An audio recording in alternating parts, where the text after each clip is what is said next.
வணக்கம் நண்பர்களே, நீங்கள் பார்த்து கொண்டிருப்பது உங்கள் கௌசிகா ரிவ்யூ. சரி வாங்க வீடியோக்குள்ள போய் என்ன நடக்க போகுது அப்படின்னு சொல்லிட்டு பார்த்தீங்கன்னா, கரெக்டாக நம்ம இனியா இருக்காங்களே அவங்க ரொம்பவே சீரியஸில் இருக்காங்க. எதனால் அப்படின்னு சொல்லிட்டு பார்த்தேன். இப்போ அவங்களோட குழந்தை வந்து எப்படியோ ஒரு வழியாக யாழ்னி இருந்துன்னு எனக்கு தான் வேணும்னு சொல்லிட்டு சத்தியத்தை வாங்கிட்டாங்க. இப்போ யாழ்னிக்கு குழந்தைய கொடுக்க முடியாதுன்னு சொல்ல முடியாது, இனியா இருந்துன்னு அதுலேருந்து தப்பிக்கவும் முடியாது. இனியா எவ்வளவோ போராட்டத்துக்கு பிறகு இப்போ ஒரு குழந்தைய பெத்தெடுக்கலாம்னு சொல்லிட்டு வந்திருக்காங்க. ஆனால் இதுக்கு முன்னாடி நம்ம யாழ்னி இருக்காங்களே அவங்க வந்து நம்ம இனியா ப்ரெக்னெண்ட்டாக இருந்தாங்க. அப்போ வந்து அவங்களுக்கு இந்த மாதிரி சூழ்நிலை நடந்து அவளை வீட்டை விட்டு அனுப்புறோம்னு சொல்லிட்டு சொன்னாங்க. அந்த சமயத்தில் இந்த மாதிரி எந்த ஒரு வார்த்தையும் சொல்லலாம், ஆறுதலாகவும் பேசல.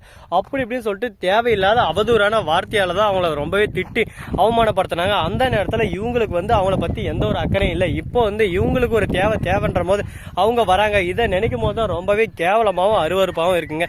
இந்த மாதிரி ஒரு கேரக்டர் யாருக்கிட்ட இருக்கோ நீங்களே சொல்லுங்க பார்க்கலாம். கரெக்டாக நம்ம தேவைக்காக மட்டும் அவங்க வந்திருக்காங்கன்னா பார்த்துக்கோங்களேன். சரி, இப்படியெல்லாம் ஒரு பக்கம் போயின்னு இருக்கு. அதே சமயத்தில் மறுபக்கம் என்ன நடக்குதுன்னு சொல்லிட்டு பார்த்தீங்கன்னா, கரெக்டாக நம்ம இனியா இருக்காங்களா அவங்க வந்து இதை எப்படி விக்ரம் கிட்ட அப்ரோச் பண்ண போறோம், விக்ரம் சொன்னா இது ஏத்துப்பாரா அப்படின்னு சொல்லிட்டு தெரியாது. விக்ரம் பார்க்கல எல்லாம் சரி, அதனால ஏதோ ஒன்று சொல்லி சமாளிச்சிடலாம் அப்படின்னு சொல்லிட்டு ஒரு பிளான்ல இருந்தாலும் விக்ரம் எல்லாத்தையும் ஒரு பக்கம் நோட்டை விட்டுன்னு தான் இருக்காரு. எல்லாத்தையும் பார்த்துட்டாரு. இப்போ வந்து அது எப்படி சொல்ல போறாரு, என்னன்னு சொல்ல போறாருன்னு சொல்லிட்டு தாங்க தெரியல. அப்படியே சும்மா ஒரு பக்கம் பயத்தோடையும் பதட்டத்தோட போயின்னு இருக்கு. பாப்போம் இன்னும் மேலும் மேலும் ஏதாவது பிரச்சனை வருமா வராதா அப்படின்னு சொல்லிட்டு பொறுத்து வந்து பார்த்தா தெரிய போகுது. அதே சமயத்தில் நம்ம விக்ரம் ஹாஸ்பிட்டலுக்கு வந்துடுறாரு. வந்துட்டு போயிட்டு யாழ்னியை பார்க்குறாங்க. யாழ்னிக்கிட்டையும் பேசுறாங்க.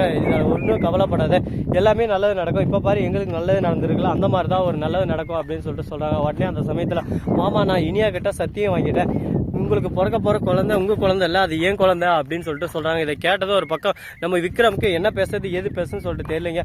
யாழ்னி இருந்தேன்னு இந்த மாதிரி சொல்றாளே இதெல்லாம் உனக்கு தெரியுமா, நீ சத்தியம் பண்ணியான்னு சொல்லிட்டு கேட்க அவள் சாவரன்னு சொல்லிட்டு எல்லா மருந்தெல்லாம் எடுத்து வாயில் போட்டேன், எனக்கு வேற வழி தெரியல. அப்போ நமக்கு இத்தனை வருஷம் குழந்தை இல்லாமல் இப்போதான் குழந்தை நின்று இருக்கு, உனக்கு புரியுதா இல்லையா அப்படின்னு சொல்லிட்டு இனியாவை பார்த்து கேட்குறாங்க. உடனே இனியா வந்து எனக்கு வேற வழி தெரியல, அவளை அந்த நேரத்தில் காப்பாற்றுறதுக்கு நான் சொல்லிட்டேன் அப்படின்னு சொல்லி. இப்போ என்ன பண்ணுறது நீயே சொல்லு, நீ எடுத்துக்கிற முடிவு என்கிட்ட ஒரு வார்த்தை கேட்கணும். இது உன்னை மட்டும் பாதிக்கப்படுற உனக்கான ஒரு உரிமை இல்லை, இதில் வந்து நானும் சம்மந்தப்பட்டிருக்கேன், வீட்டில் இருக்கவங்களும் சம்மந்தப்பட்டிருக்காங்க, எல்லாருக்கும் பொதுவாக கேட்டு தான் நீ எடுத்துருக்கணும். உன்னை யார் தனியாக ஒரு முடிவை எடுக்க சொன்னது, யாரை கேட்டு எடுத்த அப்படின்னு சொல்லிட்டு தாறுமாறாக ஒரு பக்கம் கிளிக்க ஆரம்பிச்சிடறாரு. உடனே என்ன பேசுறதுன்னு சொல்லிட்டு தெரியாமல் ஒரு பக்கம் அப்படியே சும்மா மூஞ்சி ஒரு பக்கம் அந்த பக்கம் இந்த பக்கம் மாறுது, ஒரு பக்கம் திக்கு திணறாங்க. ஐயோ என்னடா அது நம்ம பண்ணது தப்பா அப்படின்ற மாதிரி தான் ஒரு பக்கம் யோசிக்க தோணுதுன்னா பார்த்துங்களேன். என்னங்க பண்ணுறது, வாழ்க்கையில் நம்ம ஒரு முடிவு எடுக்கிறோம்னா ஃபர்ஸ்ட் அந்த முடிவு நமக்கான மட்டும்தான் பாதிக்கப்படுமா இல்லை மற்றவங்களுக்கும் பாதிக்கப்படுமா நம்ம ஃபர்ஸ்ட் யோசிக்கணும். நமக்கு மட்டும்தான் சொன்னால் அதை நம்ம தாராளமாக எடுத்துலாம். நம்மளை சுற்றி மற்றவங்களும் அந்த விஷயத்தில் சம்மந்தப்பட்டு இருக்கான்ற போது எல்லாருக்கிட்டையும் ஒப்பீனியன் கேட்டு அதுக்கப்புறம் தான் அந்த முடிவு எடுக்கணும். அப்போ தான் ஒரு விதமான ஒரு வெற்றி வரும். சரி, இப்படியெல்லாம் ஒரு பக்கம் போயின்னு இருக்கு. அதே சமயத்தில் மறுபக்கம் என்ன நடக்குதுன்னு சொல்லிட்டு பார்த்தீங்கன்னா, கரெக்டாக நம்ம இனியா இருந்து வீட்டுக்கும் போயிடறாங்க. வீட்டுக்கு போயிட்டு இப்போ சண்டை ஆயிடுது. ஒரு பக்கம் நம்ம விக்ரமும் இனியாவும் ஒரு பக்கம் பேசி இதெல்லாம் என்னடா இது இவங்க இப்படி இருக்காங்க ஆளுக்கு ஒரு பக்கம், இதெல்லாம் எங்கே போய் முடிய போகுது எதெல்லாம் போய் முடிய போகுது சொல்லிட்டு தெரியல. கடவுளே ஏன் நம்ம வீட்டில் இந்த மாதிரி எல்லாம் பிரச்சனை வருதுன்னு யோசிச்சுன்னு இருக்காரு. ஸோ நண்பர்களே, இந்த வீடியோ பிடிச்சிருந்தா லைக் பண்ணுங்க, கமெண்ட் பண்ணுங்க, ஷேர் பண்ணுங்க, டிங் பில்லை தட்டி விட்டு போங்க. அப்போ தான் நான் போகிற அடுத்தடுத்த வீடியோ உடனுக்குடன் நோட்டிஃபிகேஷனில் வந்து கொண்டே இருக்கும். மிக்க நன்றி, தேங்க்ஸ் ஃபார் வாட்சிங், டாடா, see you, நன்றி, வணக்கம்.